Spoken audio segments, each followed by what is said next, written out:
Assalamualaikum warahmatullahi wabarakatuh dan salam sejahtera. Nama Cikgu Nur Syahira binti Abdullah. Cikgu mengajar matematik untuk tingkatan 1. Jadi pada kali ini kita akan belajar tentang bab 2 iaitu faktor dan gandaan. Subtopik 2.2 iaitu gandaan, gandaan sepunya dan gandaan sepunya terkecil. Untuk hari ini, cikgu akan fokus kepada gandaan sepunya terkecil ataupun kita boleh singkatkan kepada GSTK. Okey. Terdapat 3 kaedah untuk mencari gandaan sepunya terkecil ataupun GSTK. Kaedah pertama adalah kaedah penyenaraian. Kaedah kedua adalah kaedah pembahagian berulang dan kaedah ketiga adalah pemfaktoran perdana.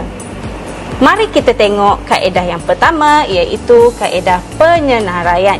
Okey, cikgu bagi satu contoh. Contoh soalan adalah cari GSTK bagi 6 dan 10. Cari gandaan terkecil bagi gandaan 6 dan gandaan 10. Maksudnya pelajar perlu cari dan senaraikan gandaan 6 serta senaraikan gandaan 10. Okey, mari kita cari gandaan 6. Okey, kita akan imbas kembali tentang gandaan. Gandaan adalah diibaratkan sebagai sifir. Okey, jadi kita cari gandaan 6. Okey, iaitu sifir 6. Kita boleh mula dengan 6, 12, 18, 24 dan seterusnya, semua gandaan 6. Okey, 36. Okey. Seterusnya kita cari gandaan 10. Okey, gandaan 10 kita naikkan nombor 10 10. 10, 20, 30, 40. Okey. Seterusnya untuk cari GSTK gandaan sepunya. Sepunya itu maksudnya sama. Maka kita cari satu nombor yang sama antara kedua-dua gandaan 6 dan juga 10. Okey, kalau kamu tengok, kita ada satu nombor yang sama untuk kedua-dua gandaan, iaitu 30. Maka GSTK bagi 6 dan 10 adalah 30. Okey, seterusnya kita pergi kepada kaedah kedua, iaitu kaedah pembahagian berulang.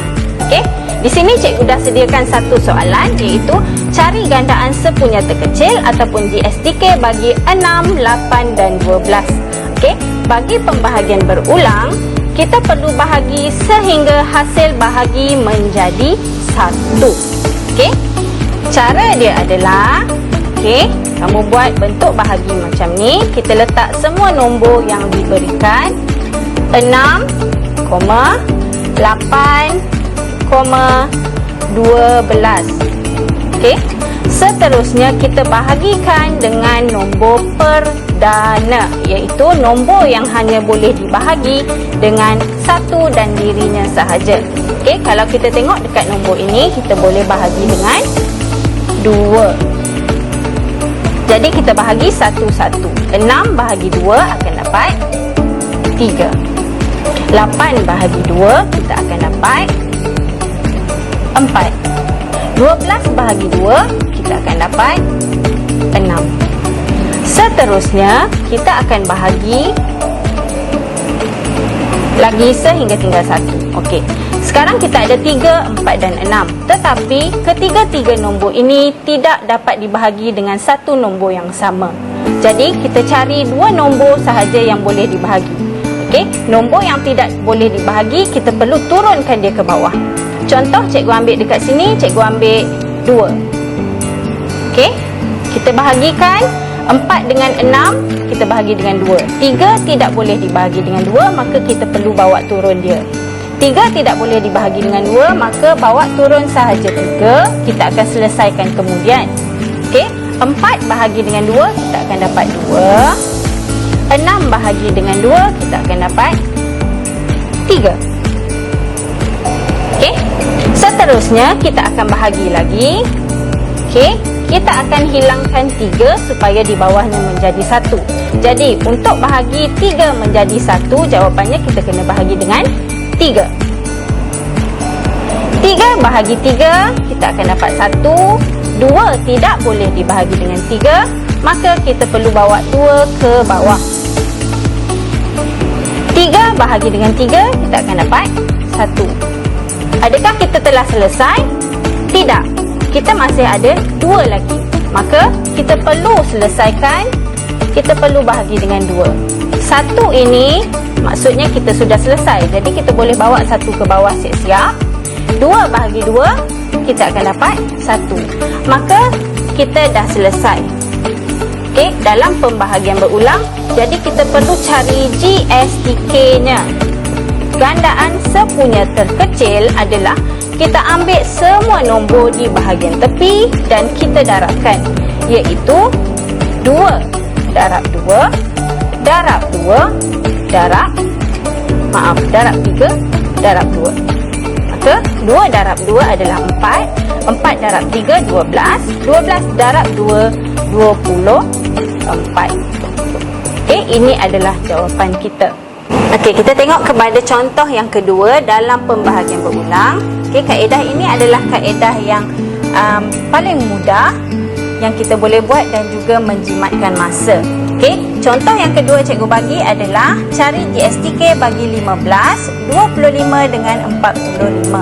Jadi kita buat bentuk macam tadi. Okey, kalau pelajar tengok 15, 25 dengan 40, kita boleh bahagikan dia dengan 5. Jadi kita boleh bahagi dengan 5. Kita akan dapat 3 dekat bawah. 25 bahagi dengan 5, kita akan dapat 5. 45 bahagi dengan 5, kita dapat 9. Okey, seterusnya kita boleh bahagi dengan 3. 3 bahagi 3, kita akan dapat 1. 5 tidak boleh dibahagi dengan 3, maka 5 kita perlu bawa turun ke bawah. 9 bahagi dengan 3, kita akan dapat 3. Untuk 15 kita dah selesai, tapi untuk 25 dan untuk 45 kita masih belum selesai. Jadi 5 dengan 3 kita boleh bahagi dengan 5, 3 kita boleh bahagi dengan 3. 5 bahagi 5 akan dapat 1. 3 tak boleh bahagi dengan 5, maka kita bawa turun 3 ke bawah. Kemudian kita selesaikan. Yang lain kita salin sahaja. Maka GSTK bagi 15, 25 dan 45 adalah, kita ambil semua nombor yang di tepi, kita darabkan. 5 darab 3 darab 5 darab 3. 5 darab 3, 15. 15 darab 5, 75. 75 darab 3, kita akan dapat 225. Kaedah terakhir adalah kaedah pemfaktoran perdana, bila mana pelajar perlu buat pemfaktoran perdana untuk mendapatkan GSTK. Okey, sekarang cikgu ada soalan. Cari GSTK bagi 21 dan 35. Jadi, untuk cari pemfaktoran perdana, kita boleh buat kaedah pembahagian berulang juga. Kita cari nombor apa yang boleh didarabkan untuk dapat 21. So, kita boleh bahagi dengan 3, kita dapat 7. Kita bahagi 7, kita dapat 1. Maksudnya, 21 adalah 3 darab 7. Okey? Untuk 35, okey, 35 kita boleh bahagi dengan 5, kita dapat 7. Kita bahagi dengan 7 dan kita dapat 1. Maka 35 adalah 5 darab 7. Okey. Seterusnya, okey, bila kita dah dapat kaedah ini, kita dah dapat 3 darab 7 dengan 5 darab 7, kita buat kaedah pemfaktoran perdana di mana kita perlu susun nombor ini. Kalau pelajar lihat 7 dengan 7, kita ada dua nombor yang sama pada 21 dan 35. Maka 7 ini kita perlu susun bersama-sama. Cikgu letakkan di tengah. 21 adalah 3 darab 7, 35 adalah 7 darab 5. Okey, pelajar perlu buat macam ni. Kita turunkan semua nombor di bawah. Okey, 3 kita turunkan. Kita darabkan dengan 7. Kita darabkan dengan 5. Jadi GSTK-nya adalah 3 darab 7 darab 5, iaitu kita akan dapat 105. Okey, yang terakhir, cikgu akan tinggalkan kamu dengan satu soalan, iaitu cari GSTK untuk 15 dan 25. Okey, cikgu harap kongsian cikgu pada hari ini dapat membantu pelajar untuk menjawab soalan gandaan sepunya terkecil ataupun GSTK. Jangan lupa like, share dan subscribe YouTube channel ACS Setiawan. Bye!